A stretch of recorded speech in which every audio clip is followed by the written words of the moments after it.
Start ചെയ്യാം കേട്ടോ. Okay, prayer. Heavenly Father, we come to you today in prayer, asking for your guidance and wisdom as we began this online class. Help us to stay focused and attentive as we learn and grow together. Give us the strength to stay motivated and the courage to ask questions when needed. We thank you for the opportunity to learn and grow in knowledge. May our minds be open to new ideas and our hearts be filled with understanding. In Jesus' name, Amen. Thank you. Sign in. Good morning, ma'am, and my dear classmates. I am very happy to welcome you all today's class.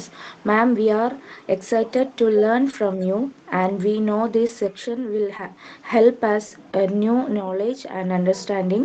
To my classmates, I am very happy to see you all here.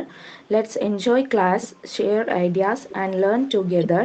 Now, I would like to invite Shruti Chechi to share today's thought. Once again, I warm welcome to dear Aparna ma'am and my dear classmates. Thank you. Thank you, Rachel. Good morning, everyone. Today I am going to deliver today's thought. Education is not learning of fact, but the training of the mind to think. Albert Einstein. Thank you.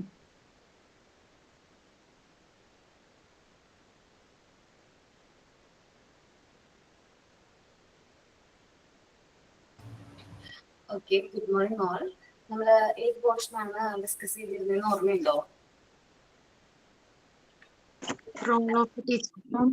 Physical and motor development. Okay, physical and motor development.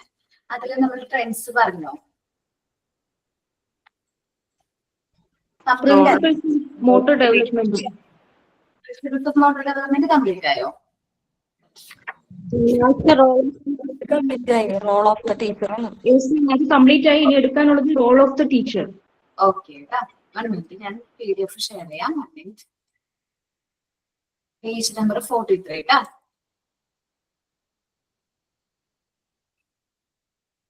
Page number 43.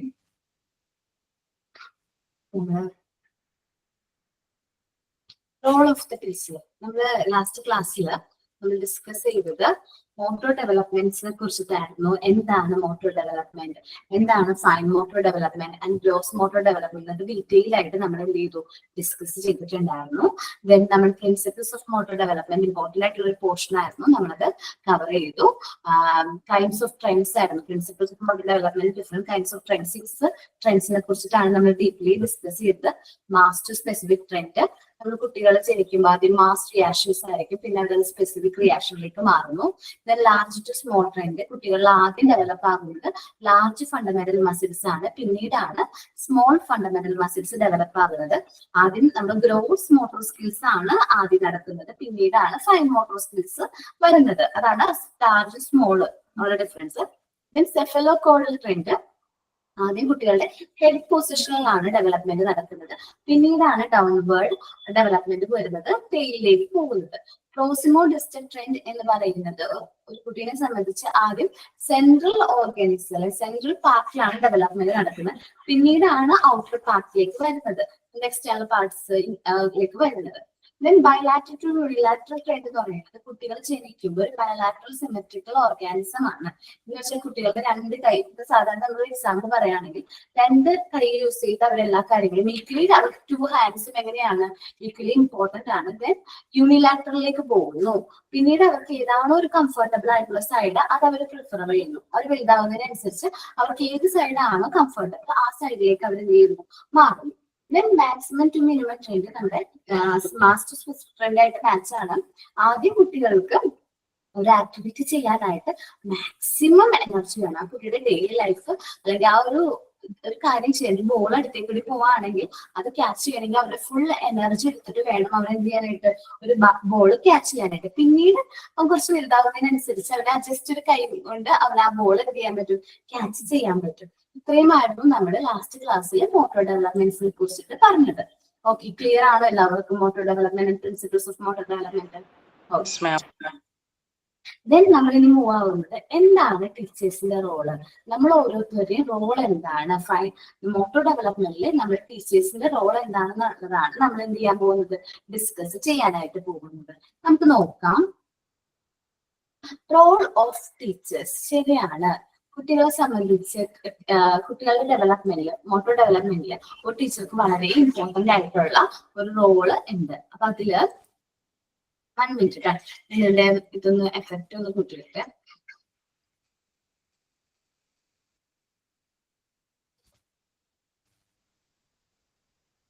Okay, നോക്കാം കേട്ടോ. Role of the teacher.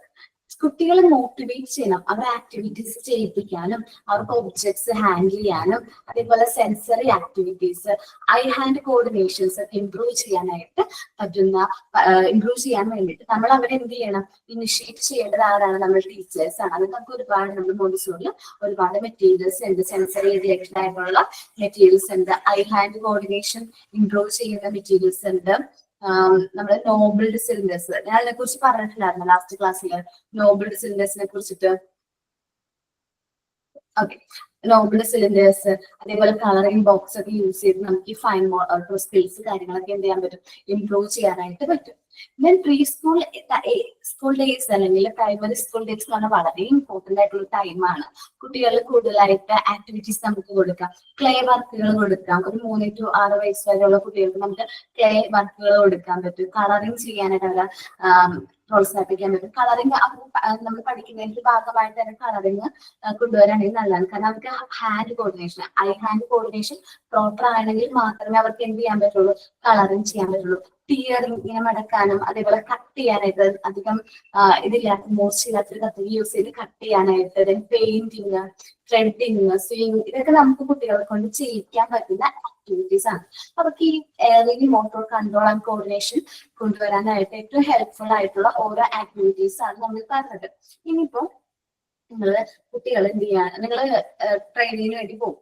ട്രെയിനിങ്ങിന് പോകുമ്പോൾ ചിലപ്പോൾ അവിടെ ഒരു ഭയങ്കര വികൃതിയായിട്ടുള്ള ഒരു കുട്ടി ഉണ്ടെന്ന് വിചാരിക്കുക, അല്ലെങ്കിൽ ഓക്കെ വികൃതിയല്ല, ഒന്നും പഠിക്കുന്നില്ല, അവനൊന്നും പഠിപ്പിച്ച് പറയണ ആൽഫബറ്റ്സ് പഠിക്കുന്നില്ല, അതേപോലെ തന്നെ അക്ഷരങ്ങൾ എഴുതുന്നില്ല, നമ്മൾ പറയുന്നതിന്റെ റെസ്പോൺസ് ഒന്നും ചെയ്യുന്നില്ല എന്ന് പറഞ്ഞാൽ നമ്മൾ ഫസ്റ്റ് എന്ത് ചെയ്യണം, ആ കുട്ടിക്ക് കളറിങ് ചെയ്യാൻ പറ്റുന്നുണ്ടോ നോക്കണം.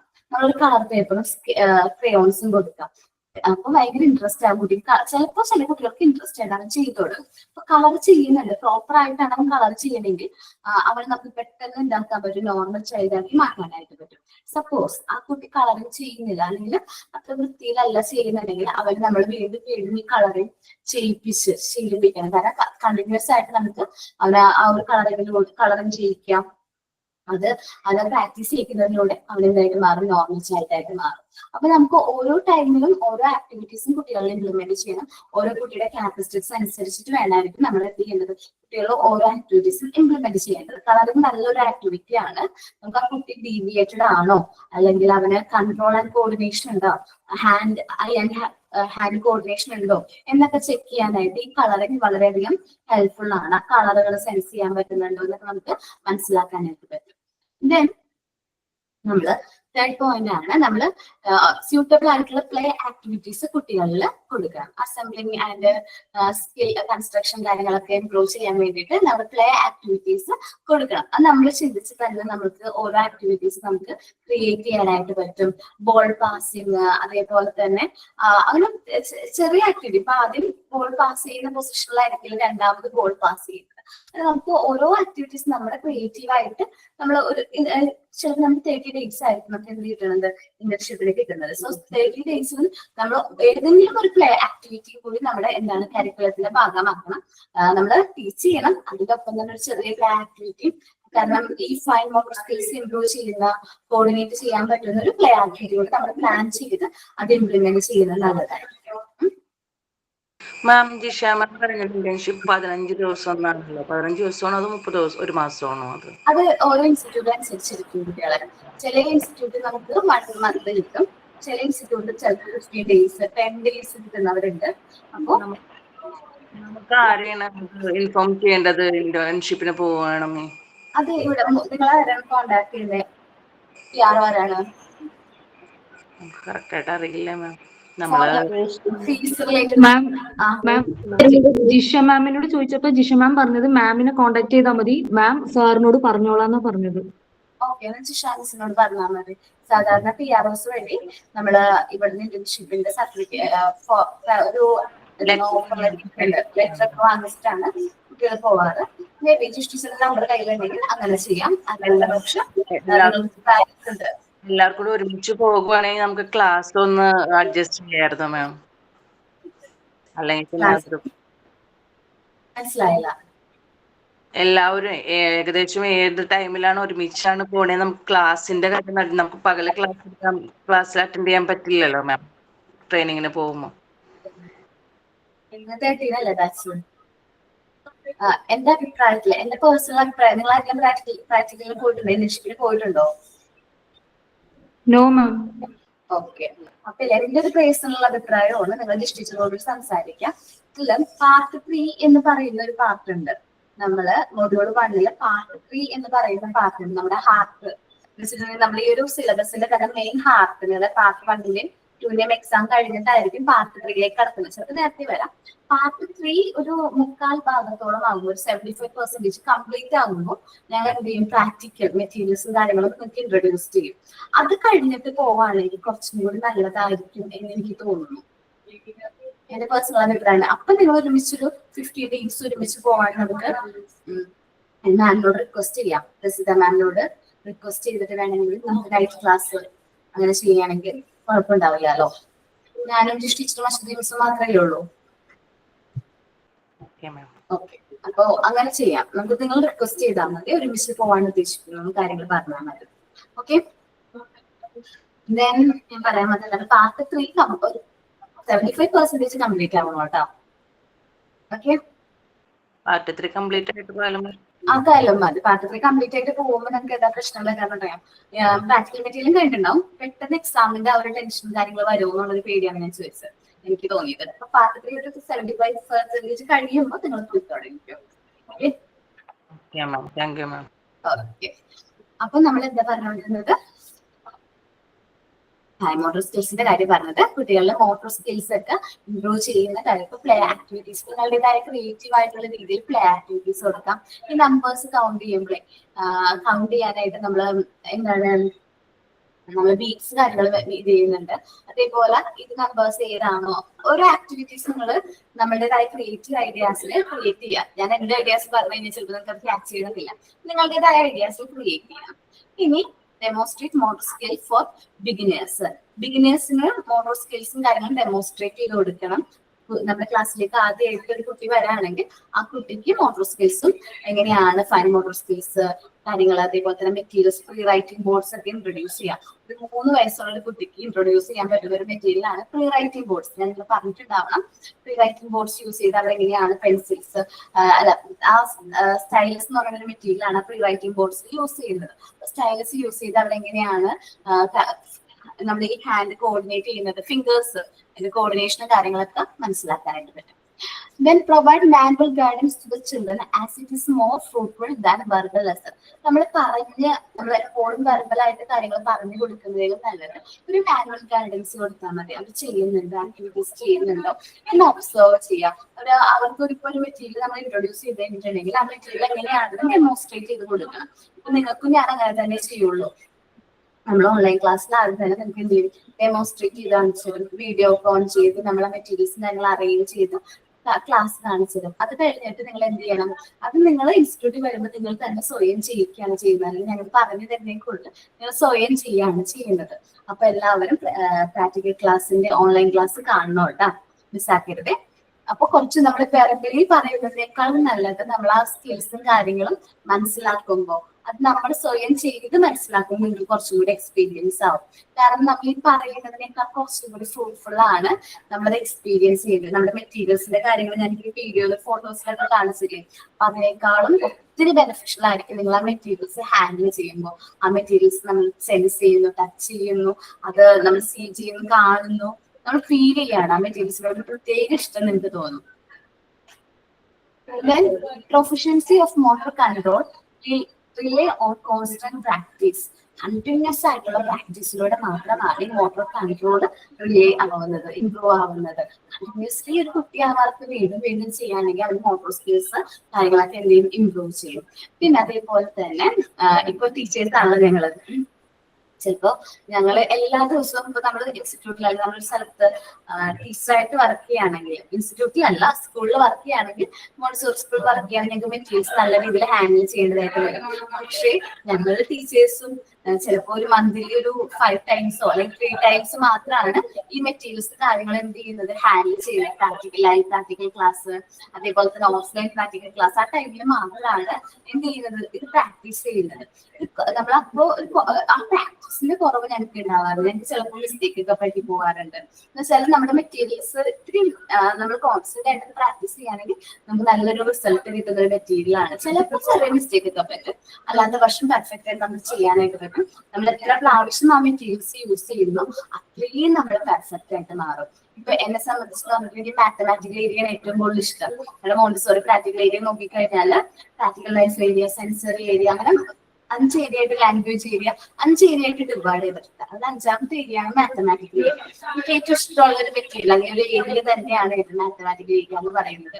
കാരണം മാത്സിനോട് ഭയങ്കര ഇഷ്ടമാണ്.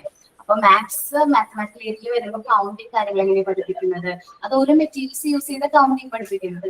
നമ്പർ റോഡ്സ് എന്ന് പറയുന്ന ഒരു മെറ്റീരിയൽ ഉണ്ട്, കൗണ്ടിങ് പഠിപ്പിക്കുന്ന ഒത്തിരി മെറ്റീരിയൽസ് ഉണ്ട്. അപ്പൊ നമ്മൾ സ്ഥിരമായിട്ട് പ്രാക്ടീസ് ചെയ്യണം, നമുക്ക് അതിൽ പെർഫെക്റ്റ് ആവാനായിട്ട് പറ്റും. So facilities should be arranged for the practice of various motor skills. നിങ്ങളുടെ മോട്ടോർ സ്കിൽസും കാര്യങ്ങളും കുട്ടികളുടെ നല്ല രീതിയിൽ പ്രാക്ടീസ് ചെയ്യാനുള്ള ഫെസിലിറ്റീസ് കാര്യങ്ങൾ നമ്മൾ എന്ത് ചെയ്യണം, കുട്ടികൾക്ക് അറേഞ്ച് ചെയ്ത് കൊടുക്കണം. അത് തന്നെയാണ് നമ്മുടെ ഇൻസ്റ്റിറ്റ്യൂട്ട് നിങ്ങൾക്ക് വേണ്ടിയിട്ട് അറേഞ്ച് ചെയ്യുന്നത്. കാരണം പ്രാക്ടിക്കൽ എനിക്ക് തോന്നുന്നില്ല ഓൺലൈൻ ക്ലാസ്സുകൾ അറ്റൻഡ് ചെയ്ത കുട്ടികൾക്ക് ലൈവ് പ്രാക്ടിക്കൽ ക്ലാസ് പ്രൊവൈഡ് ചെയ്യുന്നുണ്ടോ മറ്റു ഇൻസ്റ്റിറ്റ്യൂട്ടുകളിൽ നിന്ന് എനിക്കറിയില്ല. കാരണം ഇല്ലാന്ന് തന്നെയാണ് എനിക്കറിയാവുന്നത്. കാരണം ലൈവ് പ്രാക്ടിക്കൽ ക്ലാസ്സുകൾ അങ്ങനെ ഇല്ല. പക്ഷെ നമ്മുടെ ഇൻസ്റ്റിറ്റ്യൂട്ട് നിങ്ങൾക്ക് വേണ്ടിയിട്ട് എന്ത് ചെയ്യുന്നുണ്ട്, ലൈവ് പ്രാക്ടിക്കൽ ക്ലാസ്സുകൾ പ്രൊവൈഡ് ചെയ്യുന്നുണ്ട്. അത്രയും കോസ്റ്റ്ലി ആയിട്ടുള്ള മെറ്റീരിയൽസ് നിങ്ങൾക്ക് കുട്ടികൾക്ക് വേണ്ടിയിട്ട് നമ്മൾ അത് പ്രൊവൈഡ് ചെയ്യുന്നത് അവരുടെ മനസ്സാണ്. കാരണം ചിലപ്പോൾ നമുക്ക് വീഡിയോ ഡെമോൺസ്ട്രേറ്റ് ചെയ്ത് കാണിച്ചാൽ മതി, ജസ്റ്റ് ഈ ഓൺലൈൻ ലൈവ് ക്ലാസ് കാര്യങ്ങളൊക്കെ ചെയ്താൽ മതി, കാണിച്ചാൽ മതി. ബട്ട് എന്താണ് നമ്മളുടെ ഇൻസ്റ്റിറ്റ്യൂട്ടിൽ നിന്ന് അതങ്ങനെ നിങ്ങൾക്ക് നിങ്ങളത് എക്സ്പീരിയൻസ് ചെയ്യണം എന്നുള്ളൊരു ആഗ്രഹം കൊണ്ടാണ് സാറും മാമും ഒക്കെ ഇമ്പോർട്ടൻസ്, ജിഷ ടീച്ചറും വളരെ ഇമ്പോർട്ടൻസ് എന്ത് ചെയ്യുന്നത്, ഇത് കൊടുക്കുന്നത്. ജിഷ ടീച്ചർ വളരെ ഇമ്പോർട്ടൻറ്റ്, പ്രാക്ടിക്കൽ ക്ലാസ്സിന് എല്ലാ കുട്ടികളും വരണമെന്നാണ് ജിഷ ടീച്ചർ ആഗ്രഹിക്കുന്നത്. കാരണം നിങ്ങൾക്ക് ആകെ എക്സ്പീരിയൻസ് ചെയ്യാൻ പറ്റുന്ന ഒരു ടൈമാണ് പ്രാക്ടിക്കൽ ക്ലാസ് എന്ന് പറയുന്നത്. ആ സമയത്ത് നമ്മുടെ മെറ്റീരിയൽസ് നമ്മൾ ടച്ച് ചെയ്ത് സെൻസ് ചെയ്ത് നിങ്ങളൊരു കുഞ്ഞു കുട്ടിയായിട്ട് മാറും. ഞങ്ങൾ മുമ്പ് വരുമ്പോൾ നിങ്ങൾ ഓരോരുത്തരും കുഞ്ഞു കുട്ടികളെ പോലെ ഫീൽ ചെയ്യും. കാരണം നമ്മളത് ആദ്യമായിട്ട് കാണാൻ ആ ഒരു എക്സൈറ്റ്മെന്റ് കാര്യങ്ങളൊക്കെ നിങ്ങളുടെ മുഖത്തിൽ ഞങ്ങൾക്ക് വായിച്ചെടുക്കാൻ പറ്റും. ഇത്രയും ബാച്ചുകൾ കഴിഞ്ഞപ്പോൾ ഞങ്ങൾക്ക് മനസ്സിലായ ഒരു കാര്യമാണ് ലൈവ് പ്രാക്ടിക്കൽ ക്ലാസ്, ഓൺലൈൻ അല്ല ലൈവ് ആയിട്ടുള്ള പ്രാക്ടിക്കൽ ക്ലാസ്സിൽ വരുമ്പോൾ അത് കഴിഞ്ഞ് നിങ്ങൾ മാറുമ്പോൾ നിങ്ങളൊരു എന്താ പറയാ, അത് കഴിഞ്ഞ് നമുക്ക് സർട്ടിഫിക്കറ്റ് കിട്ടുന്നതിന് മുമ്പ് നമ്മൾ ലൈവ് പ്രാക്ടിക്കൽ ക്ലാസ് അറ്റൻഡ് ചെയ്ത് കഴിഞ്ഞാൽ പിന്നെ നിങ്ങൾ മോണ്ടിസോറി ടീച്ചേഴ്സിന്റെ ആ ഒരു ഫുള്ളായിട്ട് അത് മാറാണ്. പിന്നെ നമ്മൾ എക്സാം എഴുതുന്ന മാർക്ക് വാങ്ങിക്കുക അതൊക്കെ നമ്മളുടെ സർട്ടിഫിക്കറ്റ് റിലേറ്റഡ് ആയിട്ടുള്ള കാര്യമാണ്. പക്ഷെ നിങ്ങൾ പെർഫെക്റ്റ് ആയിട്ട് ടീച്ചറായിട്ട് ഡീറ്റ് ചെയ്യുന്നത് ആ ഒരു ലൈവ് പ്രാക്ടിക്കൽ ക്ലാസ്സോട് കൂടിയാണ് നിങ്ങൾ ആരായിട്ട് മാറുന്നത്, പെർഫെക്റ്റ് ടീച്ചറായിട്ട് മാറുന്നത്. ഓക്കെ, അപ്പൊ ആരും മിസ് ചെയ്യരുത്, മാക്സിമം എല്ലാവരും വരാം. Okay, independent activity with a strong motivation leads to speedy motor development. കുട്ടികളെ ഇൻഡിപെൻഡന്റ് ആയിട്ട് നമ്മൾ ഓരോ ആക്ടിവിറ്റീസ് ചെയ്യിക്കണം. എല്ലാ ആക്ടിവിറ്റീസും നമ്മൾ തന്നെ ചെയ്തു കൊടുക്കുകയാണെങ്കിൽ അത് ഇൻഡിപെൻഡന്റ് ആവില്ല, ഇല്ലല്ലോ. എല്ലാ കാര്യങ്ങളും നമ്മൾ ചെയ്യേണ്ടതായിട്ട് വരും. അപ്പൊ നമ്മൾ അവരെ കൊണ്ട് തന്നെ സ്വയം ചെയ്യിക്കണം. ഇൻഡിപെൻഡന്റ് ആയിട്ട് അവർ ചെയ്യട്ടെ, കുട്ടികൾ ചെയ്യട്ടെ. മിസ്റ്റേക്ക് വരാണെങ്കിൽ നമുക്കതൊന്ന് ചെയ്ത് കൊടുക്കാം, മിസ്റ്റേക്ക് തിരുത്തി കൊടുക്കാം. സ്വയമായിട്ട് ചെയ്യാനായിട്ട് അവരെ ശീലിപ്പിക്കണം എല്ലാ കാര്യങ്ങളും. നമ്മൾ ഇൻഡിപെൻഡന്റ് അവർ ഏജ് അപ്രോപ്രിയേറ്റ് ആയിട്ടുള്ള ടാസ്കുകൾ നമ്മുടെ വീടുകളിൽ തന്നെ അവരെ കൊണ്ട് ചെയ്യിക്കണം. അല്ലെങ്കിൽ അവർ നമ്മൾ ഫുള്ളായിട്ട് എന്ത് ചെയ്യും, ഡിപ്പെൻഡ് ചെയ്യും. സോ ഇൻഡിപെൻഡന്റ് ആക്ടിവിറ്റീസ് കുട്ടികളെ ചെയ്യിക്കണം. So give sufficient and apt motivation to the children. അപ്പൊ നമ്മുടെ കുട്ടികൾക്ക് സഫീഷ്യന്റും ആപ്റ്റ് ആയിട്ടുള്ള മോട്ടിവേഷനും കാര്യങ്ങളും എന്ത് ചെയ്യണം, പ്രൊവൈഡ് ചെയ്യണം. Give normal supervision. പിന്നെ നമ്മൾ കുട്ടികൾക്ക് പ്രൊവൈഡ് ചെയ്യേണ്ട ഒരു കാര്യമാണ് നോർമൽ ആയിട്ടുള്ള സൂപ്പർവിഷൻ മതി. ഓവറായിട്ട് കൺട്രോൾ ചെയ്യേണ്ട, കുട്ടികളുടെ എല്ലാ കാര്യത്തിലും നമ്മൾ എന്ത് ചെയ്യേണ്ട, ഇടപെടേണ്ട. ബാലൻസ്ഡ് ഗൈഡൻസ് നമ്മൾ ഗൈഡ് ചെയ്യാം, ബാലൻസ്ഡ് ആയിട്ടുള്ള രീതിയിൽ ഗൈഡ് ചെയ്യാം. കൺസ്ട്രക്റ്റീവ് ക്രിറ്റിസിസം, നമ്മുടെ കുട്ടികൾ നീ ചെയ്യുന്നത് മിസ്റ്റേക്ക് ആണ്, നീ ചെയ്യാൻ അങ്ങനെ പാടില്ലായിരുന്നു, ഭയങ്കര മിസ്റ്റേക്ക് ആണ് ചെയ്ത, അങ്ങനെ പറയരുത്. നമ്മളങ്ങനെ അതെന്ത് ചെയ്യരുത്, ക്രിട്ടിസൈസ് ചെയ്യരുത്. കുഴപ്പമില്ല കേട്ടോ, കുഴപ്പമില്ല, ടീച്ചർ പറഞ്ഞ പോലെ ചെയ്താൽ മതി, കുഴപ്പമില്ല കേട്ടോ, പ്രശ്നമൊന്നുമില്ല, അപ്പോൾ വീണ്ടും ചെയ്ത് നോക്കിക്കും. അത് നമ്മൾ സോഫ്റ്റ് ആയിട്ടുള്ള രീതിയിൽ അവർ മിസ്റ്റേക്ക് ചെയ്യും കുട്ടികൾ അല്ലേ, അവരെ മിസ്റ്റേക്ക് ചെയ്യാതിരിക്കില്ല. മിസ്റ്റേക്ക് ചെയ്യുമ്പോൾ നമ്മൾ അവർ കൺസ്ട്രക്റ്റീവ് ആയിട്ടുള്ള രീതിയിൽ എന്ത് ചെയ്യുക, അവരെ ക്രിട്ടിസൈസ് ചെയ്യുക. അവർക്ക് തോന്നരുത് നമ്മൾ അവരെ കുറ്റപ്പെടുത്താണെന്ന്, പക്ഷെ അവർക്ക് അത് മനസ്സിലാക്കി കൊടുക്കുകയും വേണം. ഓക്കെ, ഇത്രയും കാര്യങ്ങളാണ് നമ്മൾ ഓരോ ടീച്ചേഴ്സും എന്ത് ചെയ്യേണ്ടത്, കുട്ടികൾക്ക് വേണ്ടി പ്രൊവൈഡ് ചെയ്യേണ്ടത്. ഓക്കെ, ഒന്ന് ഓവറോൾ റീഡ് ചെയ്ത് നോക്കിയ റോൾ ഓഫ് ടീച്ചേഴ്സ്.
മാം, നമ്മള് ഇന്റേൺഷിപ്പിന് പോകുമ്പോൾ നമ്മൾ എന്താ ചെയ്യേണ്ടത്? അവിടെ നമ്മൾ അവര് പറയുന്ന പോർഷൻ ആണോ നമ്മൾ ആണോ ഇത് നമ്മളുടേതായ?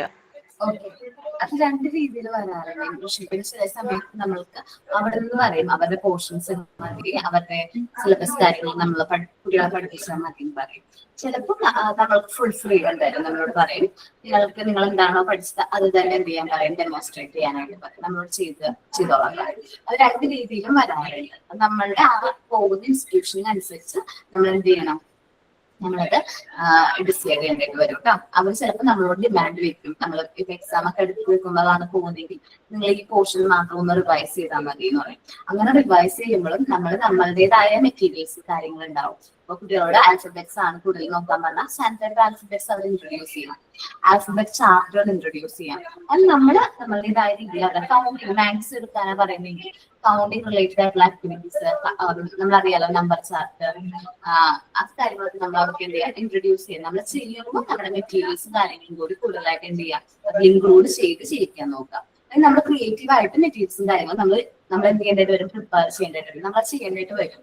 അവർ ചിലപ്പോൾ അവര് ഇന്ന പോർഷൻ ആണെന്ന് പറഞ്ഞാൽ നമ്മൾ ചെയ്യുമ്പോൾ ഇന്ന ആക്ടിവിറ്റീസ് രീതിയിൽ ചെയ്ത് കാണിക്കേണ്ടതായിട്ട് വരും. ഓക്കെ, അപ്പൊ അത് ഓരോ കുട്ടികളും പോകുന്ന ഇൻസ്റ്റിറ്റ്യൂട്ട് അനുസരിച്ച് അത് വ്യത്യസ്തമായിരിക്കും. ഓരോ കുട്ടികൾക്കും കിട്ടുന്ന ഇന്റേൺഷിപ്പ് ചെയ്യുന്ന സ്കൂളുകൾ അനുസരിച്ച് മാറിക്കൊണ്ടിരിക്കും കേട്ടോ. നമുക്ക് എത്ര സ്റ്റാൻഡേർഡ് വരെ പഠിപ്പിക്കാം മിസ്? KG സെക്ഷൻ അല്ലേ നിങ്ങള്? എത്ര സ്റ്റാൻഡേർഡ് വരെ മിനിമം നമുക്ക് KG സെക്ഷൻ മാത്രമേ പഠിപ്പിക്കാൻ പറ്റുള്ളൂ? അതെ, നമുക്ക് ഇപ്പൊ ഇന്റേൺഷിപ്പിന്റെ ഭാഗമായിട്ട് KG സെക്ഷൻ മാത്രം കിട്ടുള്ളൂ എന്ന് തോന്നുന്നുണ്ട് കേട്ടോ. Play class, pre-KG, LKG, LKG അതായിരിക്കണം ഇന്റേൺഷിപ്പിൽ കിട്ടാം. അതായത് 4th സ്റ്റാൻഡേർഡ് വരെ നമുക്ക് നോക്കാമെന്ന് തോന്നുന്നു. അതിന് നിങ്ങൾക്ക് PG മോൺസോറി വേണം. അത് എല്ലാവരും അതാണോ, PG ആണോ? കുറച്ചുപേര് ഓക്കെ, ഡിഗ്രി ഉണ്ടോ നിങ്ങൾക്ക്? +2 പാസ്ഡ് ആണ്, അപ്പൊ അങ്ങനെയാണ് കൊടുത്തിരുന്നത്. അതെ, നമുക്ക് ഡിപ്ലോമ നമുക്ക് KG സെഷൻസ് മാത്രമേ കവർ ചെയ്യാൻ പറ്റുള്ളൂ. ഡിഗ്രി ഉണ്ടെങ്കിൽ മേബി 4th സ്റ്റാൻഡേർഡ് വരെയും ചെയ്യാൻ പറ്റും. അത് നമ്മൾ വർക്കിംഗ് സ്റ്റുഡൻസ് വെച്ചിരിക്കും. അവർ ചിലപ്പോ വേറെ ഏതെങ്കിലും സർട്ടിഫിക്കറ്റ് കൂടി വേണം 1st മുതൽ 4th വരെ പഠിപ്പിക്കാന്ന് പറഞ്ഞാൽ നമുക്ക് ആ സർട്ടിഫിക്കറ്റ് നമുക്ക് പഠിപ്പിക്കാൻ പറ്റും. പക്ഷെ നമുക്ക് KG സെഷൻസ് നമുക്ക് നല്ല രീതിയിൽ ഹാൻഡിൽ ചെയ്യാൻ പറ്റും. ദെൻ നിങ്ങൾക്ക് ഡിപ്ലോമ കഴിഞ്ഞു കഴിഞ്ഞാൽ PG ചെയ്യാൻ പറ്റും എന്നറിയോ? അതറിയില്ല. നമ്മള് DCA ചെയ്യാറില്ലേ? DCA ആരെങ്കിലും ചെയ്തിട്ടുണ്ടോ? ഓക്കെ, DCA എന്ന് പറഞ്ഞാൽ ഡിപ്ലോമ ഇൻ കമ്പ്യൂട്ടർ ആപ്ലിക്കേഷൻ ആണ്. ഡിപ്ലോമ ഇൻ കമ്പ്യൂട്ടർ ആപ്ലിക്കേഷൻ ചെയ്ത ഒരു കുട്ടിക്ക് PG DCA ചെയ്യാൻ പറ്റൂലേ? PG DCA ചെയ്യാൻ പറ്റും. Post graduation in post diploma in computer application post graduation in computer application PGDCA ചെയ്യാനായിട്ട് പറ്റും. Post graduate diploma in computer application ഞാനതായിരുന്നു PGDCA ചെയ്തിട്ടുണ്ട്. സോ അങ്ങനെ ചെയ്യാനായിട്ട് പറ്റും. അതേപോലെ തന്നെ മോണ്ടിസോറിയിലും നമുക്ക് പറ്റും. നിങ്ങൾ ഈ പറഞ്ഞ പോലെ നമ്മുടെ മോണ്ടിസോറിയുടെ കോഴ്സ് ഡിപ്ലോമ എടുക്കുന്ന കുട്ടികൾക്ക് പിന്നീട് ചിലപ്പോൾ നമ്മൾ വർക്ക് ചെയ്യുമ്പോഴേ അവർ പറയും PG ഉണ്ടായിരുന്നെങ്കിൽ നല്ലതായിരുന്നു എന്നൊക്കെ ചിലപ്പോൾ നമ്മളോട് പറയാനുള്ള ചാൻസ് ഉണ്ട്.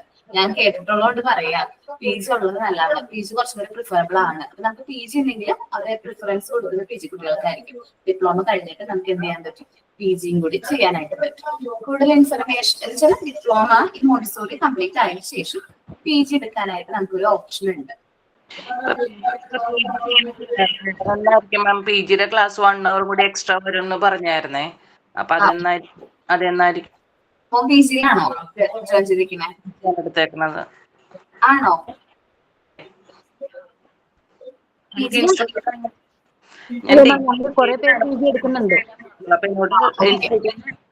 ഇൻസ്റ്റിറ്റ്യൂട്ടിൽ നിന്ന് പറഞ്ഞ +2 ആണെങ്കിൽ കുഴപ്പമില്ലെന്നാ പറഞ്ഞത്.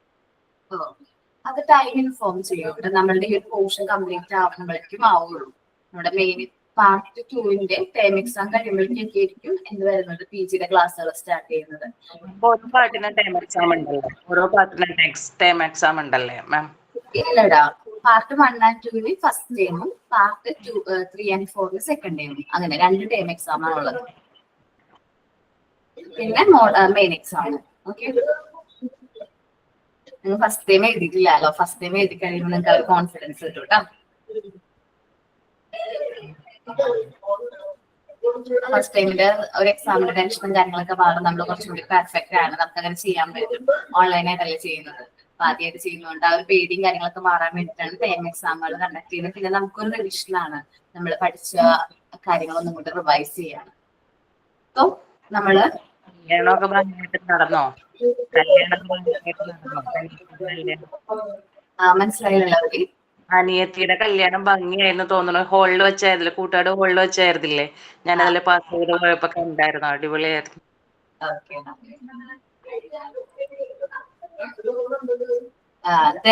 നമ്മള് മൂവ് ആവുന്ന ചാപ്റ്ററിന്റെ പേര് സോഷ്യൽ ആൻഡ് ഇമോഷണൽ ഡെവലപ്മെന്റ് എന്നാണ് നമ്മുടെ ചാപ്റ്ററിന്റെ പേര് കേട്ടോ. Social and emotional development.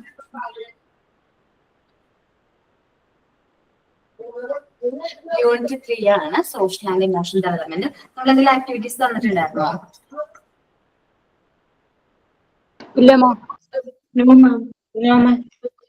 Okay, ഒരു ആക്ടിവിറ്റി തന്നിട്ടില്ല. ഇല്ല. Okay, sign paper, alphabets, numbers, alphabet chart, number chart കഴിഞ്ഞു. ദെൻ സെൻസ് ഓർഗൻസ് കഴിഞ്ഞു. ബോഡി പാർട്സ് കഴിഞ്ഞു.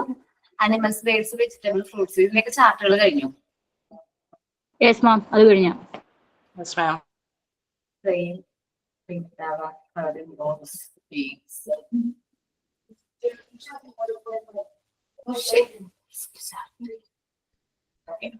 നോക്കാം, നമ്മൾ ഇനി ചെയ്യാൻ പോകുന്ന ആക്ടിവിറ്റി എന്ന് പറയുന്നത് കളറിംഗ് ബോക്സ് ആണ്.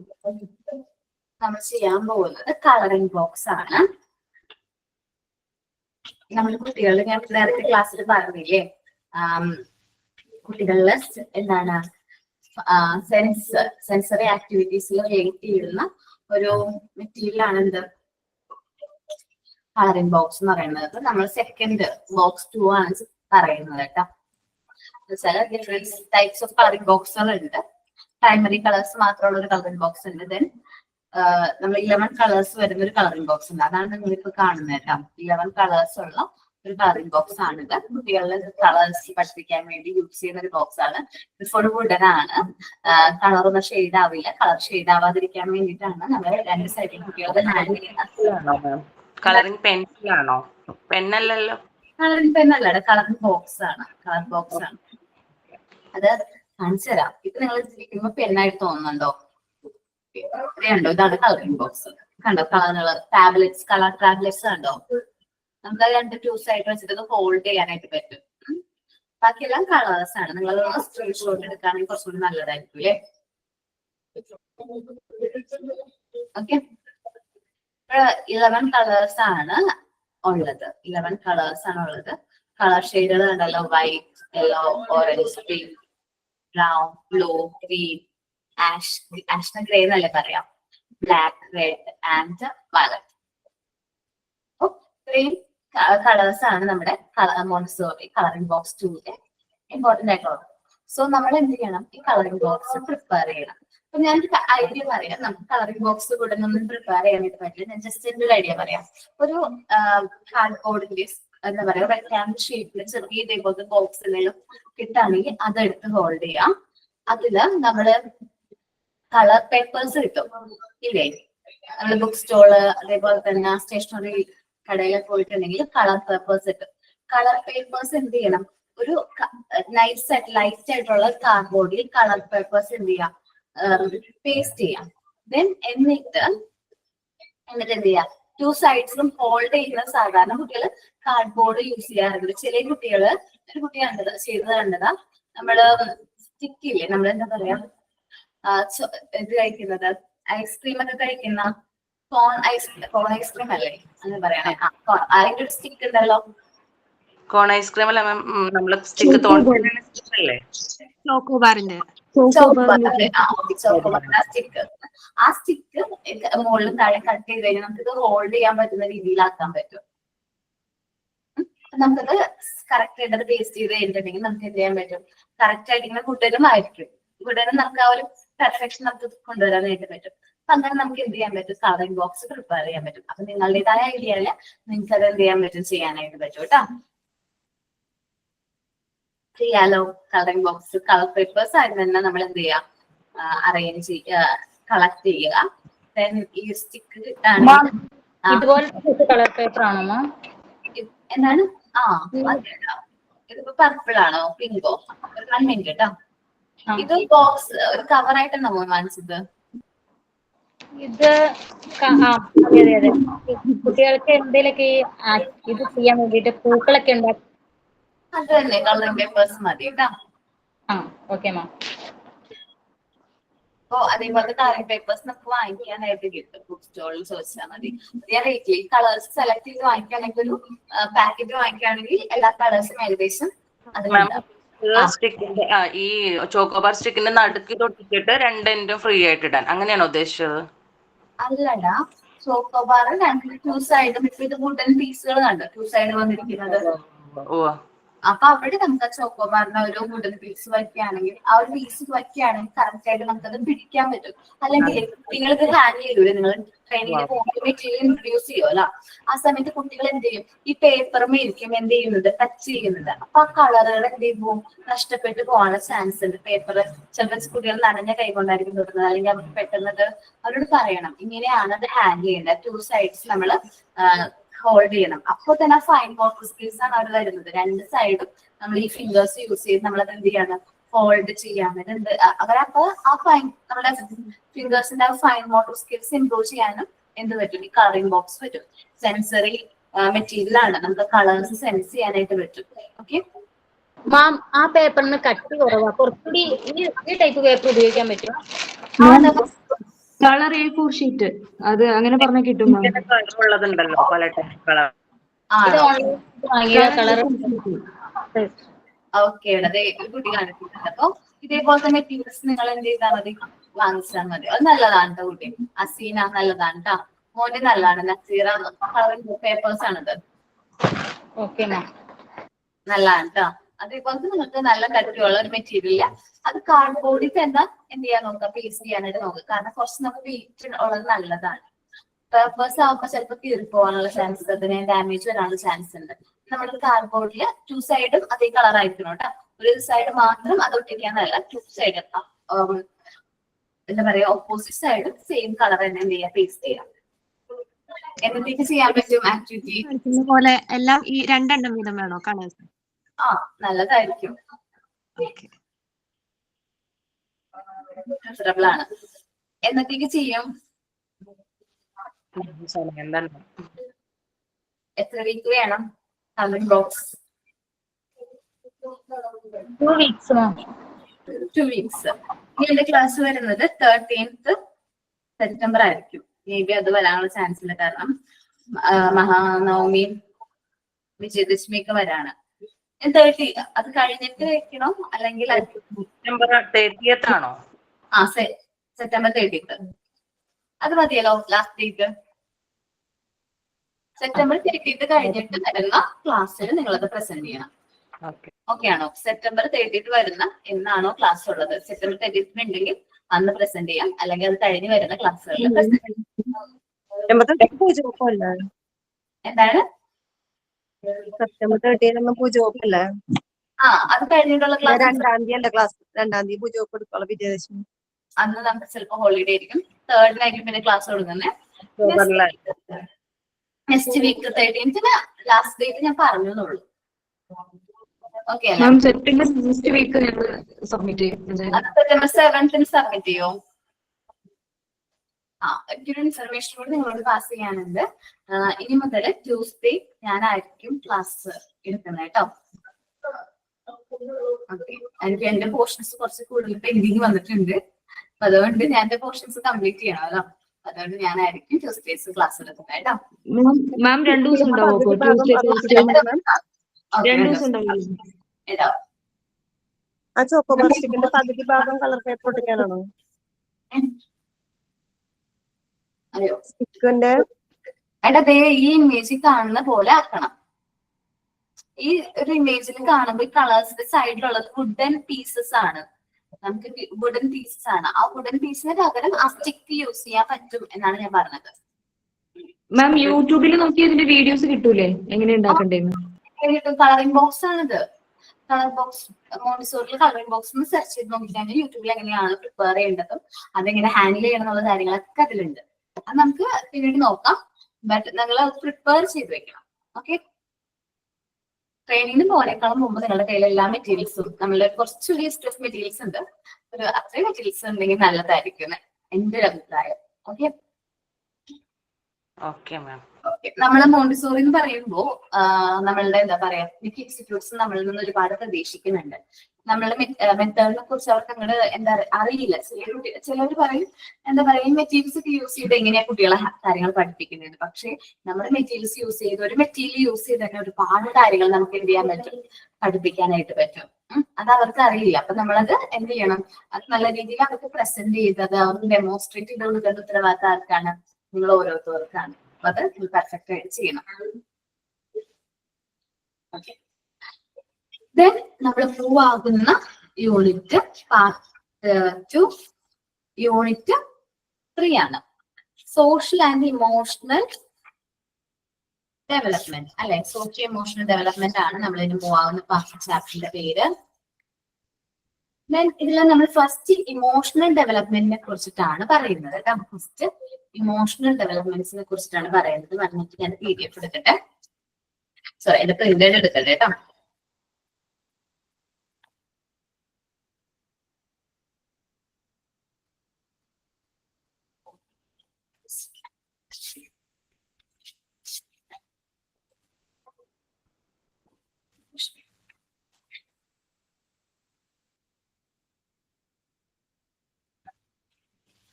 കുറച്ച് ഞാൻ തിയറീസ് ആണ് പറയുന്നത്, നിങ്ങളത് കേട്ടിരുന്നാൽ മതി, മനസ്സിലാക്കാം. നമുക്ക് ഈ ടെസ്റ്റിലേക്ക് വരുന്നതിന് മുമ്പ് കുറച്ച് കാര്യങ്ങൾ പറയാനുണ്ട്. നമുക്ക് എന്തൊക്കെ ടൈപ്സ് ഇമോഷൻസ് ഉണ്ട്?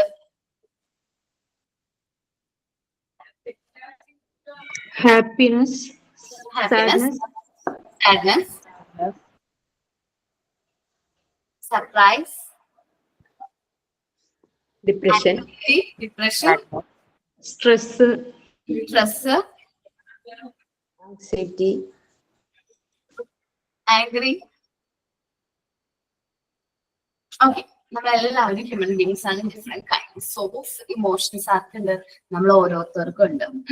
അപ്പൊ ഒരു വ്യക്തിനെ സംബന്ധിച്ച് ആ ഒരു അവസ്ഥ, ആ ഒരു എന്താ പറയാ തീക്ഷിപ്പിക്കുന്ന ആ ഒരു അവസ്ഥേനെയാണ് നമുക്ക് എന്ത് പറയുന്നത്, ആ ഒരു ഇമോഷൻസ് ആണ്. Emotion is A mood up of or strain up state of an organism.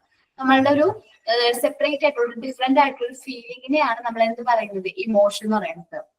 ശരീരത്തിൽ ഇന്റേണൽ ആൻഡ് എക്സ്റ്റേണൽ ചേഞ്ചസ് വരും. ചിലർക്ക് ദേഷ്യം വരുമ്പോൾ ചുമന്ന്, എന്റെ കാര്യം പറയും, പെട്ടെന്ന് ദേഷ്യം വന്നു കഴിഞ്ഞാൽ അല്ലെങ്കിൽ ഇവിടെ കവളിങ്ങനെ ഭയങ്കരമായിട്ട് തുടുപ്പ് വരും, ദേഷ്യമല്ലേ. അപ്പൊ ഈ കവളൊക്കെ കൂടെ ചുമന്ന് മുഖമൊക്കെ കൂടെ ചുമന്ന് ഞാൻ വേർക്കും, വ്യക്തി വേർക്കും. ദേഷ്യം വരാറ് അങ്ങനെ ഇല്ല, അല്ല ദേഷ്യം വന്നു കഴിഞ്ഞാലുള്ള കാര്യം ഞാൻ പറഞ്ഞത്. ഇനി എനിക്ക് ടെൻഷനാന്ന് വിചാരിക്കുക, എക്സാമിന്റെ ടൈം ആകുമ്പോൾ എനിക്ക് ഭയങ്കരമായിട്ട് ടെൻഷൻ വരും. അപ്പൊ ഞാൻ എന്ത് ചെയ്യും, ഭയങ്കരമായിട്ട് ഫുഡ് ഈറ്റിംഗ് ആണ്, ഭയങ്കരമായിട്ട് ഭക്ഷണം കഴിക്കും.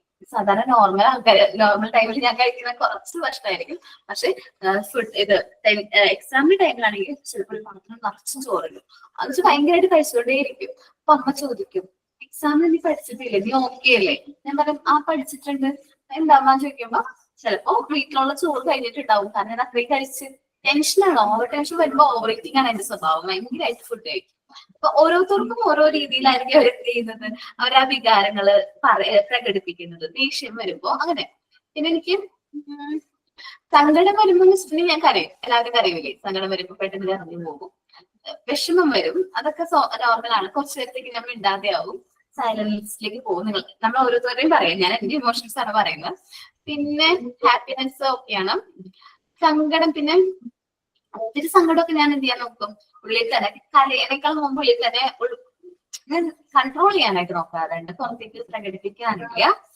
ദെൻ പിന്നെ എന്താ പറയാ, സങ്കടം, ദേഷ്യം, ആങ്കർ, സന്തോഷം, അതും ഞാൻ ഓവറായിട്ട് പ്രകടിപ്പിക്കാറില്ല. സങ്കടം അത് സന്തോഷം ഓവറായിട്ട് പ്രകടിപ്പിക്കാറില്ല, ഒരു ലിമിറ്റ് കൊടുക്കും, അതിനുള്ളിൽ തന്നെ. അങ്ങനെ ഡിഫറെന്റ് ഇമോഷൻസ് എല്ലാവർക്കും ഉണ്ടാവും അല്ലെ. നിങ്ങൾക്ക് ഓരോരുത്തർക്കും അവരുടേതായ ഇമോഷൻസ് ഉണ്ടാവും. നമുക്കൊന്ന് പറഞ്ഞു നോക്കിയാലോ, നമ്മൾ ഏറ്റവും കൂടുതൽ അത് ഇമോഷൻസ് എല്ലാവർക്കും ഒന്ന് പറഞ്ഞു നോക്കിയാലോ, എന്തൊക്കെ ഇമോഷൻസാ വരുന്നത്, നമ്മൾ എങ്ങനെയാണ് പ്രകടിപ്പിക്കുന്നത് എന്നുള്ളത്. ഓക്കെ, പറഞ്ഞു നോക്കാം. ഞാൻ വിളിക്കണോ ഓരോരുത്തരെ? ഞാൻ പറഞ്ഞില്ലേ, ഞാൻ എന്താ പറയുക, ഫുൾ എന്താ പറയാ തുറന്ന് നിങ്ങളോട് പറഞ്ഞു, എനിക്ക് ദേഷ്യം വരുമ്പോ ഇങ്ങനെയാണ്, ഞാൻ പെട്ടെന്ന് ചൂടാവും, മുഖമൊക്കെ ചുമക്കും, അതേപോലെ പെട്ടെന്നായിരിക്കും ഷൗട്ട് ചെയ്യുന്നത്, പറയാൻ പറ്റുക. ഓക്കെ, അങ്ങനെ നമുക്കൊന്ന് പറഞ്ഞു നോക്കില്ല. ശ്രുതിയാണ് ആദ്യം പറയുന്നത്. ശ്രുതിക്ക് വരുന്ന ഇമോഷൻസ് ഒന്ന് പറഞ്ഞേ. മാം, എനിക്ക് ഫസ്റ്റ് എനിക്ക് എന്താ പറയാ, മാറ്റണോന്ന് വിചാരിക്കുന്ന ഒരു ഇമോഷനാണ് ദേഷ്യം. എനിക്ക് പെട്ടെന്ന് ദേഷ്യം വരും. അത് ദേഷ്യം വരും. അത് ഇപ്പൊ ഞാൻ മാക്സിമം പിള്ളേരോട് അങ്ങനെ ഇല്ല, പക്ഷെ എന്നാൽ പോലും ചില സമയത്ത് ഒത്തിരി അങ്ങോട്ട് കൺട്രോൾ ഇല്ലാതെ വരും. അതൊരു ഇത് മൈനസ് ആണ്. പിന്നെ എനിക്ക് സങ്കടം വന്നു കഴിഞ്ഞാൽ എനിക്ക് പിള്ളേരുടെ മുമ്പിൽ എനിക്ക് കരയണത് ഇഷ്ടമല്ല. ഞാൻ ഇപ്പോഴും അവര് ഉറങ്ങി ഒന്ന് കൺഫേം ചെയ്തിട്ടാണ് രാത്രിയിലാണ് ഈ കരച്ചിൽ, ഇങ്ങനത്തെ കാര്യങ്ങളൊക്കെ. എനിക്ക് അവരെ കാണിക്കുന്നത് എനിക്ക് എന്തോ അവരുടെ മുമ്പിൽ അവര് എന്നെ നോക്കിയാണല്ലോ വളരുന്നത്. സോ അവരുടെ മുമ്പിൽ ഞാൻ ഒരിക്കലും അങ്ങനെ ഇതാവില്ല. പിന്നെ ഞാൻ കരഞ്ഞു കഴിഞ്ഞാൽ എന്റെ ഈ നോസ് ഇങ്ങനെ റെഡിഷ് ആവും. നോസിന്റെ അവിടെ കരഞ്ഞ് സങ്കടം വന്നു കഴിഞ്ഞാൽ പെട്ടെന്ന് ഇങ്ങനെ റെഡിഷ് ആവാറുണ്ട്. അപ്പൊ അത്രയ്ക്കേ ഉള്ളൂ. പിന്നെ ഹാപ്പിനെസ് വന്നു കഴിഞ്ഞാലും മാം പറഞ്ഞാലും ഒത്തിരി അങ്ങോട്ട് ഞാൻ സന്തോഷിക്കില്ല. എനിക്ക് ചെറിയൊരു ടെൻഷൻ ഉണ്ടാവും. ഒരുപാട് ഹാപ്പി ആയാൽ ചിലപ്പോ അടുത്ത് തന്നെ സാഡ്നെസ് വരുമോ എന്നുള്ളൊരു പേടി. സോ ഞാൻ ലിമിറ്റഡ് ആണ്. ദേഷ്യം ഇച്ചിരി കൂടുതലാണ് മാം. അത് ഞാൻ മാക്സിമം ട്രൈ ചെയ്യുന്നുണ്ട്, എത്രയൊക്കെ തന്നെയാ. ദേഷ്യം കൺട്രോൾ ചെയ്യാൻ നോക്കുക. ദേഷ്യം നമുക്ക് വരുമ്പോ നമ്മൾ ഒന്നൊരു ബ്രീത്ത് ഔട്ട് എടുത്തിട്ട് തിങ്ക് ചെയ്ത് നോക്കുക. അതേപോലെ നമ്മൾ ആ ഒരു സിറ്റുവേഷനിൽ നമ്മളായിരുന്നെങ്കിൽ നമ്മൾ എന്ത് പ്രതികരിക്കും, ചിലപ്പോ ആ വ്യക്തി ചെയ്ത പോലെ തന്നെ ആയിരിക്കും നമ്മൾ എന്ത് ചെയ്യുന്നത്, പ്രവർത്തിക്കാൻ പോകുന്നത്. അപ്പൊ അവരുടെ ഒരു പ്ലേസ്, നമ്മൾ ആരോടാണ് ദേഷ്യം തോന്നുന്നത്, ആ ഒരു വ്യക്തിയോട് ആ ഒരു സാഹചര്യത്തിൽ നമ്മളായിരുന്നെങ്കിൽ എങ്ങനെയായിരിക്കും അത് ഹാൻഡിൽ ചെയ്യുക എന്ന് നമ്മളൊന്ന് എന്താ പറയാ വിശകലനം ചെയ്തിട്ട് നമ്മളത് പ്രതികരിക്കാനായിട്ട് നോക്കുക. പെട്ടെന്ന് ദേഷ്യപ്പെടുന്നത് നല്ലതല്ല. കുറച്ച് കാമായിട്ടിരിക്കുക. ദേഷ്യം എല്ലാവർക്കും വരുന്നതാണ്, എന്നാലും കുറച്ച് കൺട്രോൾ ചെയ്യാണെങ്കിൽ നല്ലതായിരിക്കും. ഇതെല്ലാവരും മാം ഞാനും അതെ, ഇത്തിരി ദേഷ്യം വന്നാൽ ഇത്തിരി പ്രശ്നമാണ്. പക്ഷെ ഇപ്പൊ ഒത്തിരി കൺട്രോൾ ചെയ്യുന്നുണ്ട്. പിന്നെ ഹാപ്പിനെസ് വന്നാൽ ഞാൻ ഒത്തിരി സന്തോഷിക്കും. കാരണം നമ്മുടെ ജീവിതത്തിൽ ഹാപ്പിനെസ് ആണ് ഏറ്റവും വലിയ. നമ്മൾ എത്ര കാലം ജീവിക്കുക, അത്രയും നാൾ ഹാപ്പിനെസ് ആയിട്ട് സന്തോഷമായിട്ടിരിക്കുക, നമ്മൾക്കുള്ളത് കൊണ്ട് ഓണം പോലെ ജീവിക്കുക എന്നുള്ളൊരു മെന്റാലിറ്റിയാണ് എൻ്റെത്. അടിപൊളിയായിട്ട് ജീവിക്കാം. പിന്നെ സങ്കടങ്ങൾ വരും, അത് ജീവിതത്തിൽ പറഞ്ഞിട്ടുള്ളതാണ്. അതില്ലാത്തൊരു ജീവിതം ഇല്ല ആർക്കും. അപ്പൊ ഉള്ള സങ്കടങ്ങൾ നമ്മൾ ഇതിനോട് ചേർന്ന് നിന്ന് അത് നമ്മൾ സ്വയം സഹിക്കുക. പിന്നെ നമ്മൾ ഹാപ്പിനെസ് വരുമ്പോൾ എപ്പോഴും സന്തോഷിക്കുക. കാരണം ആ ഒരു നിമിഷങ്ങൾ എപ്പോഴും കിട്ടില്ല, നമുക്ക് കിട്ടുമ്പോൾ സന്തോഷിക്കാം. അതാണ് എൻ്റെ ഒരു മെന്റാലിറ്റി. പിന്നെ സാഡ്നെസ് വരുമ്പോൾ ഞാൻ ആരുടെ മുമ്പിൽ കരയാറില്ല, ദൈവത്തിന്റെ മുമ്പിൽ കരയും. ദൈവം ഇങ്ങനെ നിന്റെ ഇഷ്ടം പോലെ നടക്കട്ടെ, എൻ്റെ ഇഷ്ടമല്ല നിന്റെ ഇഷ്ടം പോലെ നടക്കട്ടെ, അത് സഹിക്കാനുള്ള ശക്തി താഴൂ എന്ന് മാത്രമേ ഞാൻ പ്രാർത്ഥിക്കാറുള്ളൂ മാം. സഞ്ജന സഞ്ജന ഇല്ല, സഞ്ജന പറഞ്ഞോടാ. സന്തോഷം വന്നാൽ ഞാൻ എല്ലാവരും ഹാപ്പി, എല്ലാവരുടെ കൂടുതൽ ഇന്ററാക്ട് ചെയ്യാൻ നോക്കും, മറ്റൊരാൾക്ക് സംസാരിക്കാനും അങ്ങനെയൊക്കെ നോക്കും. പിന്നെ സങ്കടമാണെങ്കിൽ ആരുമായിട്ടും ഒരു കമ്പനി ഉണ്ടാവില്ല, അങ്ങനെ മിണ്ടാണ്ടിരിക്കും. പിന്നെ അത് ആരോട് ഷെയർ ചെയ്യാറില്ല, സങ്കടം വന്നാൽ ആരോട് ഷെയർ ചെയ്യാറില്ല. അങ്ങനെ നിസ്കരിക്കുമ്പോഴൊക്കെ ഇങ്ങനെ സ്വന്തമായിട്ട് ഇങ്ങനെ പഠിച്ചതിന്റെ അടുത്ത് പറയും, അല്ലാണ്ട് വേറെ ആരും ഇങ്ങനെ പറയാൻ പറ്റാറില്ല. പിന്നെ ദേഷ്യമുണ്ട്, ദേഷ്യം നല്ല രീതിയിൽ ദേഷ്യമുണ്ട്. അത് ഭയങ്കരമായിട്ട് ഒച്ചയെടുക്കും ഞാൻ. സങ്കടം വന്നാൽ ദേഷ്യം വന്നാൽ ഒരുപാട് ഒച്ചയെടുക്കും, പിള്ളേരുടെ അടുത്താണെങ്കിലും. അത് ശരിയല്ലാന്ന് അറിയാം, എന്നാലും ചിലപ്പോ കൺട്രോൾ ചെയ്യാൻ പറ്റും. ചില സമയത്ത് നമ്മുടെ മനസ്സാണ് മാറിപ്പോവും, അപ്പൊ കൺട്രോൾ ചെയ്യാൻ പറ്റില്ല. ഓക്കെ, ദേഷ്യം വന്നു കഴിഞ്ഞാൽ അധികം സൗണ്ട് എടുക്കാതിരിക്കുക, കൺട്രോൾ ചെയ്യുക, വോയിസ് കാമാക്കുക. കാരണം നമ്മൾ ഇത് ഹാൻഡിൽ ചെയ്യാൻ പോകുന്നത് ചെറിയ കുട്ടികളെ. ചിലപ്പോൾ നമ്മൾ പെട്ടെന്ന് ദേഷ്യം വന്നു കഴിഞ്ഞാൽ അവരെ ഹാൻഡിൽ ചെയ്യുമ്പോൾ അതൊക്കെ ഡിഫിക്കൽട്ട് ആയിരിക്കും. എനിക്ക് പണ്ട് ഭയങ്കര പെട്ടെന്ന് ദേഷ്യം വരും, ചെറിയ കാര്യങ്ങൾക്ക് പോലും പെട്ടെന്ന് ദേഷ്യം വരും. എന്റെ സൗണ്ട് ഭയങ്കരമായിട്ട് അപ്പറാവുമായിരുന്നു. പക്ഷെ ഇപ്പൊ വളരെയധികം കൺട്രോൾഡ് ആണ്. ദേഷ്യം വന്നാലും ഞാൻ ഓവറായിട്ട് എന്തെങ്കിലും പ്രതികരിക്കുന്നില്ല. എന്നുവെച്ചാൽ നമ്മളത് കൺട്രോൾ ചെയ്യണം. ദേഷ്യം ഉണ്ടെങ്കിൽ പോലും നമ്മളവിടെ പറഞ്ഞിട്ട് കാര്യമില്ല എന്ന് തോന്നിക്കഴിഞ്ഞാൽ നമ്മൾ സൈലൻസിലേക്ക് പോകുന്നതിനേക്കാൾ നല്ലത്. സൈലൻസ് ഒരു നല്ലൊരു മെഡിസിൻ ആണെന്ന് എനിക്ക് തോന്നാറുണ്ട് എപ്പോഴും. Misha Misha Meesha hello ma'am. സന്തോഷം അങ്ങനെ ഓവറായിട്ട് അങ്ങനെ സന്തോഷിക്കാറില്ല. സങ്കടം വന്നു കഴിഞ്ഞു കഴിഞ്ഞാല് അങ്ങനെ മനസ്സിൽ ഭയങ്കര വിഷമമായിരിക്കും. അപ്പൊ ആരെങ്കിലും ഒരാളോട് പറയണം എന്നുണ്ടാവും എനിക്ക് സങ്കടം. പിന്നെ ദേഷ്യം അങ്ങനെ പെട്ടെന്ന് വരാറില്ല. ദേഷ്യം വന്നു കഴിഞ്ഞാൽ ഭയങ്കര സൗണ്ട് ആയിരിക്കും. അത്രേ ഉള്ളൂ. അതാണ് പ്രശ്നം. എപ്പോഴെപ്പോഴും ദേഷ്യപ്പെടുന്ന ആൾക്കാരുടെ മനസ്സിലൊന്നുമില്ല. പക്ഷെ ദേഷ്യം പെട്ടെന്ന് വരില്ല, പക്ഷെ വന്നു കഴിഞ്ഞു കഴിഞ്ഞാല് ഭയങ്കര വിഷമമൊക്കെ ആയിരിക്കും. നമ്മൾ ചെയ്യാത്ത കാര്യങ്ങളൊക്കെ എനിക്ക് ഭയങ്കര വിഷമമൊക്കെ ആയിരിക്കും. ദേഷ്യം കുറച്ചാ മതി.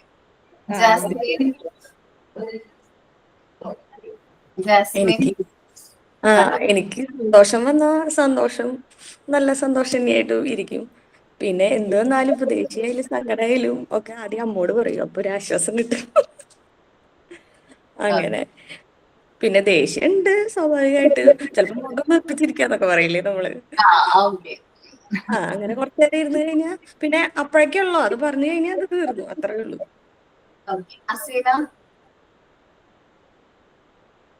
Okay ma'am.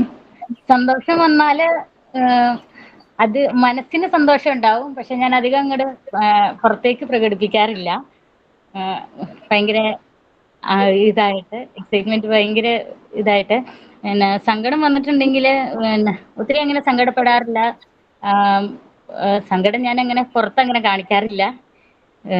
പിന്നെ എന്തിനും അതിനൊരു സൊല്യൂഷൻ ഉണ്ടല്ലോ എന്ന് വിചാരിക്കും. ദേഷ്യം വന്നിട്ടുണ്ടെങ്കിൽ ഞാൻ അതങ്ങ് വിട്ട് കളഞ്ഞേക്കും. പിന്നെ ദേഷ്യപ്പെടാൻ പോവില്ല. ആ ദേഷ്യപ്പെടുന്ന വ്യക്തിയിൽ നിന്നും കുറച്ച് മാറി നിൽക്കും. ഇപ്പൊ കുട്ടികളോടാണെങ്കിലും ആ ദേഷ്യം പ്രകടിപ്പിക്കാതെ കുറച്ചു നേരം മിണ്ടാതെ നടക്കും. ഇല്ലെങ്കിൽ ഞാൻ കുറച്ച് ദൂരെ മാറി നിൽക്കും. അത് ചിലപ്പോൾ കൺട്രോൾ കിട്ടില്ല അല്ലേല്. അതുകൊണ്ട് പണ്ട് ഭയങ്കര ദേഷ്യത്തിലായിരുന്നു. ചെറുപ്പത്തിലൊക്കെ ഭയങ്കര ദേഷ്യം, ഒച്ചയെടുത്ത് വീട്ടിലൊക്കെ ഭയങ്കരമായിട്ട് ഷൗട്ട് ചെയ്യുമായിരുന്നു. പ്രദേശിനെയൊക്കെ നിലത്ത് നിർത്താറുണ്ട്, അതുപോലെ ഇതായിരുന്നു. പിന്നെ ഭയം ഉണ്ട്, എന്നാലും അത്ര അങ്ങട് ഇല്ല. Okay ma'am. ഭയത്തിന്റെ കാര്യം പറഞ്ഞപ്പോഴാണ് എനിക്കൊരു കാര്യം ഷെയർ ചെയ്യാണ്ട്. എനിക്ക് ഹൈറ്റ് ഭയങ്കര പേടിയാണ്. ഞാൻ സ്റ്റെപ്പ് ഒന്നും കയറില്ല. ചെറുപ്പം മുതൽ 10th വരെയൊക്കെ സ്റ്റെപ്പ് ഇല്ല. സ്റ്റെയർ ഒന്നും കയറിയില്ല. +2 സെയിം സ്റ്റെപ്പ് അധികം കയറില്ല, ഹൈറ്റിലേക്ക് പോകില്ല. എന്നുവെച്ചാൽ ഫസ്റ്റ് ഫ്ലോറിലേക്ക് പോലും എനിക്ക് പോകുന്നത് ഭയങ്കര പേടിയായിരുന്നു. ബട്ട് ഞാൻ പഠിക്കാൻ പോയത് SNM കോളേജ് മാലിഗ്ര. അവിടെ ഞാൻ പഠിച്ചപ്പോ ഡിഗ്രി ചെയ്ത സമയത്ത് 3rd ഫ്ലോറിലേക്ക് പോകണം. നമ്മൾ സ്റ്റെപ്പ് 3rd ഫ്ലോറിലേക്ക് പോകണം കണ്ടിന്യൂസ് ആയിട്ടുള്ള പ്രാക്ടീസിലൂടെ. അത് ഓവർകം ചെയ്തു എന്ന് ഞാൻ വിശ്വസിക്കുന്നു. പക്ഷെ വിചാരിച്ചു, പക്ഷെ ഇന്നും ഞാൻ സ്റ്റെപ്പ് കയറുമ്പോൾ റെയിൽഡായില്ലേ, എന്നിട്ടും എനിക്ക് ആ ഒരു ഭയമുണ്ട്. അതേപോലെ ഹൈറ്റിലേക്ക് പോകുമ്പോൾ നമ്മള് എന്താ പറയാ, പുറത്തേക്കൊക്കെ ട്രാവലൊക്കെ ചെയ്തിട്ട് നല്ല ഹൈറ്റ് ഉള്ള സ്ഥലങ്ങളിലേക്കൊക്കെ പോകില്ല. അപ്പൊ മനസ്സിന് ഭയങ്കര പേടിയാണ്, ഭയങ്കര ഒരു ഭയമാണ്.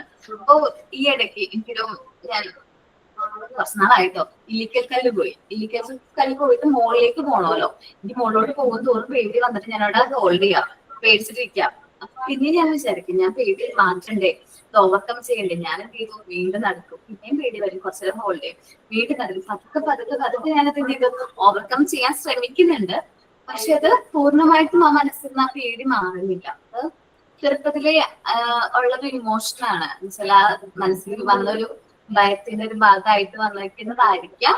കുട്ടികൾ നമ്മൾ ചെറിയ കുഞ്ഞായിരിക്കുന്ന സമയത്ത് ചെറിയ ഭയങ്ങൾ നമ്മൾ ഇടില്ലേ, ഭക്ഷണം കഴിച്ചില്ലെങ്കിൽ കോക്കസ് വന്ന് പിടിച്ചുകൊണ്ട് പോകും, അതേപോലെ അങ്ങനെ ഓരോ ഭയങ്ങളും നമ്മൾ പറയാറുണ്ട്. അത് പക്ഷെ അവരുടെ ഇമോഷൻസ് അല്ലെങ്കിൽ ആ ഒരു കുട്ടിക്ക് ആ ഒരു ഭയം അവരുടെ മനസ്സിൽ എപ്പോഴും കിടക്കും. എന്റെ അമ്മ എന്നോട് പറയും, മുകളിൽ കയറാതിരിക്കാനാണ്, നീ മുകളിൽ കയറി കഴിഞ്ഞാൽ മൊത്തമായിട്ട് ഇടിഞ്ഞു പൊളിഞ്ഞു വീഴും, മൊത്തമായിട്ട് എന്ത് ചെയ്യും, അത് താഴത്തേക്ക് വീഴും. അത് ചെറുപ്പം മുതലേ പോയി സ്റ്റെയറിലൊന്നും കയറാതിരിക്കാൻ വേണ്ടിയിട്ട് അമ്മ അങ്ങനെ പറഞ്ഞിരുന്നതാ. പക്ഷെ ആ ഭയം എന്ന് പറഞ്ഞിട്ടുണ്ടെങ്കിൽ തന്നെ ഒരു എന്താ പറയാ, നന്നായിട്ട് എന്ത് ചെയ്തു അഫക്ട് ചെയ്യുന്നുണ്ട്. ഓളും എനിക്ക് എന്താണ് ഭയങ്കര ഹൈറ്റ് പേടിയുള്ള ആളാണ്. ഹൈറ്റ് കയറാൻ ഇപ്പൊ സ്റ്റെപ്പ് കയറാൻ ഭയങ്കര പേടിയാണ്. എന്നുവെച്ചാല് മാക്സിമം ഞാനത് പ്രകടിപ്പിക്കാറില്ല. പക്ഷെ ഒരു ലിമിറ്റ് കഴിഞ്ഞ് നമ്മള് എന്താ പറയാ ഒത്തിരി പേടിക്കുന്ന രീതിയിൽ, അല്ലെങ്കിൽ താഴത്തേക്ക് നോക്കിക്കഴിഞ്ഞാൽ താഴെ കാണുന്നില്ല. പിന്നെ നമ്മൾ താഴത്തേക്ക് നോക്കുമ്പോൾ എനിക്ക് ഇത് തല ചുറ്റുന്ന പോലെ തോന്നും. ഇങ്ങനെ എന്താ പറയാ റൗണ്ടിലായിട്ടുള്ള സ്റ്റെപ്പുകൾ ഉണ്ടാവില്ല. നമ്മളിങ്ങനെ താഴത്തേക്ക് നോക്കുമ്പോൾ പെട്ടെന്ന് പേടി വന്ന് ഭയങ്കരമായിട്ട് എന്ത് ചെയ്യും, അത് നമ്മളെ അഫക്ട് ചെയ്യും, തല കറങ്ങുന്ന പോലെയൊക്കെ ഫീൽ ചെയ്യും. അത് ഭയത്തിന്റെ ഒരു ഭാഗമാണ്. ആയിഷത്ത് അല്ലെ, എനിക്ക് അറിഞ്ഞോണ്ടാ മോന്റെ പേര്. ഐഷത്ത് റെഹാന. മോനെങ്ങനെയാ ഇമോഷൻസ്? ഓക്കെ. നസീറ? ഞാന് സങ്കടം വന്നാല് ഭയങ്കര ടെൻഷനായി മാറും. പിന്നെ ആരോട് സംസാരിക്കാനൊന്നും വല്ലാണ്ട് അങ്ങോട്ട് നിൽക്കൂല. സങ്കടം മനസ്സിൽ തന്നെ അങ്ങോട്ട് ഇതാക്കും. ഒരാളടുത്ത് ഷെയർ ചെയ്യാനും പോവാറില്ല. പിന്നെ ദേഷ്യം എല്ലാവരും പറഞ്ഞ പോലെ തന്നെ കൺട്രോൾ ചെയ്യാൻ കഴിയാത്തൊരു കാര്യമാണ്. ഭയങ്കര ദേഷ്യം. മക്കളെ ഒരടുത്ത് പതിയും ചില സമയത്ത്. മക്കള് പറയും, ഇങ്ങളാണോ ഈ ടീച്ചർ എന്നൊക്കെ ചോദിക്കാൻ എന്നോട് ഇപ്പൊ ഇവരെന്നോട് തിരിച്ച് ചോദിക്കാന്നുണ്ടെങ്കിൽ ഇങ്ങനെ ഞാൻ ഇതിനൊക്കെ പഠിക്കുന്നെന്ന് പറഞ്ഞപ്പോഴേ, അപ്പൊ അത്രയും ദേഷ്യമായിരുന്നു. പക്ഷെ കൊറേയൊക്കെ ശരിയായി എന്ന് വിചാരിക്കുന്നത്. എന്നാലും ദേഷ്യക്ക് കൺട്രോൾ ചെയ്യാൻ കഴിയാറില്ല. പിന്നെ പേടിയെന്ന് പറഞ്ഞാല് എനിക്ക് ഇരുട്ടിനെ ഭയങ്കര പേടിയായിരുന്നു. ഭയങ്കര പേടി വെച്ചാല് ചെറുപ്പം മുതലേ അങ്ങനെ ആയിരുന്നു. ഒരു രാത്രി ആവുന്നതേ ഇഷ്ടമല്ല. രാത്രി ആയി കഴിഞ്ഞാല് എന്താണ് ലൈറ്റ് ഓഫ് ആക്കാൻ സമ്മതിക്കാൻ ഞാൻ കിടന്നുറങ്ങി കഴിഞ്ഞതിന് ശേഷം ഒരു ലൈറ്റ് ഓഫ് ആക്കാറുള്ളൂ വീട്ടിൽ നിന്ന്. പിന്നെ കല്യാണം കഴിഞ്ഞതിന് ശേഷം എന്നാലും ആ ഒരു ഇതൊക്കെ കുറെയൊക്കെ മാറി. ഇപ്പം ഇരുട്ടിനെ പേടിയില്ല കേട്ടോ. ഇപ്പൊ ഞാൻ ഏത് ഇരുട്ടത്തും ഞാൻ ഇരിക്കും, ഒറ്റയ്ക്ക് ഇരിക്കും. എനിക്ക് അങ്ങനത്തെ ഒരു പേടിയൊന്നുമില്ല. പക്ഷെ പണ്ട് നല്ല പേടിയായിരുന്നു. ഇപ്പൊ ഞാൻ അതിന് ഇതായത്. പിന്നെ സന്തോഷം വന്നാല് ഒക്കെ ഒരേപോലെ, എല്ലാരോടും ഒരേപോലെ തന്നെ. അത് വേറെ ഒരു വെറൈറ്റി ആയിട്ട് കാണിക്കാനൊന്നുമില്ല. നമുക്ക് ഭയങ്ങൾ ഉണ്ടെങ്കിൽ നമ്മളത് റിസ്ക് എടുക്കുകയാണെങ്കിൽ നമുക്ക് ഭയം കുറയുന്ന പറയുന്നത്. ഞാൻ ഹൈറ്റ് പേടിയാണ്. സ്റ്റേജ് ഫിയർ ഉണ്ടായിരുന്നു, സ്റ്റേജ് ഫിയർ, ഇൻഫീരിയറിറ്റി കോംപ്ലക്സ് ഉണ്ടായിരുന്നു ചെറുപ്പത്തിലെ. പക്ഷെ ഞാനത് മാറ്റി ഇപ്പൊ വലിയ കുഴപ്പമില്ല, സ്റ്റേജ് ഫിയർ ഒന്നുമില്ല. നമ്മുടെ മോണ്ടിസോറിയിലേക്ക് വന്നതിന് ശേഷം നല്ല കോൺഫിഡൻസ് ആയിട്ട് സംസാരിക്കാൻ പറ്റുന്നില്ലേ? അതെ മാം. ആക്ടിവിറ്റീസ് ഒക്കെ ചെയ്യുമ്പോൾ സെറ്റ് അല്ലേ, നമ്മള് സ്റ്റേജ് ഫിയർ ഒക്കെ അങ്ങോട്ട് പോയി അല്ലെ? നല്ല കോൺഫിഡന്റ് ആയിട്ട് എല്ലാവരും ഈക്വൽ ആയിട്ട് എന്ത് ചെയ്യാ, ആക്ടിവിറ്റീസും കാര്യങ്ങളൊക്കെ ചെയ്യാം കേട്ടോ.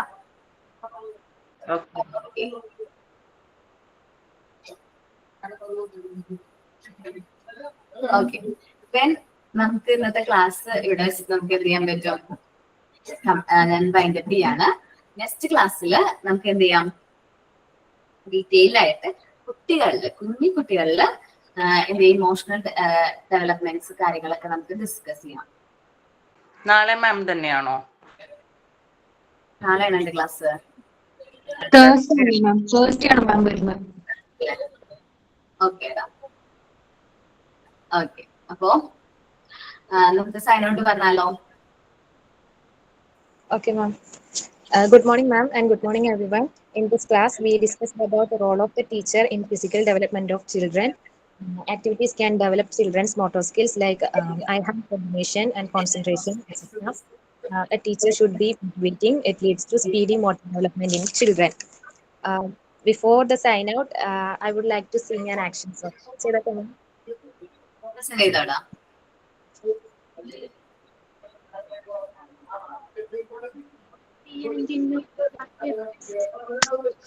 Happy and you know it, clap your hands.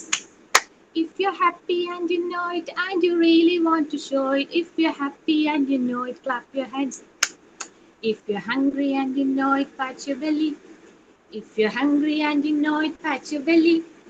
If you're hungry and you know it and you really want to show it. If you're hungry and you know it, pat your belly. If you're sad and you know it, rub your eyes. If you're sad and you know it, rub your eyes. If you're sad and you know it and you really want to show it. If you're sad and you know it, rub your eyes. If you're happy and you know it, shout hooray, hooray. If you're happy and you know it, shout hooray, hooray. If you're happy and you know it and you really want to show it. If you're happy and you know it, shout hooray, hooray. Thank you, ma'am. നന്നായിരുന്നു കേട്ടോ Sanjana. Thank you, ma'am. Okay, thank you all.